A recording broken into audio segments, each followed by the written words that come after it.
அப்படித்தானே ஒரு அரசாங்கம் யோசிக்கணும். ஆனா அப்படி செய்யலையே. ஏன் செய்யல?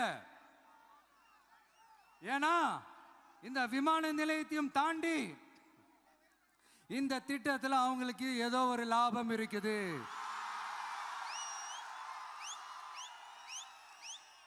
அதை நம்ம மக்கள் தெளிவா புரிஞ்சு வச்சிருக்கிறாங்க. நம்மளுடைய ஆட்சியாளர்களுக்கு ஒரு சில கேள்விகள். நீங்க எதிர்கட்சியா இருக்கும் போது 8 வழிச்சாலையை எதிர்த்தீங்க, அந்த காட்டுப்பள்ளி துறைமுகத்தை எடுத்தீங்க. அதே தானே இங்கேயும், அதே நிலைப்பாடு தானே இங்கேயும் எடுக்கணும். அது எப்படி நீங்க எதிர்கட்சியா இருக்கும் போது விவசாயிகளுக்கு ஆதரவு, ஆளுங்கட்சியா இருக்கும் போது விவசாயிகளுக்கு எதிர்ப்பா?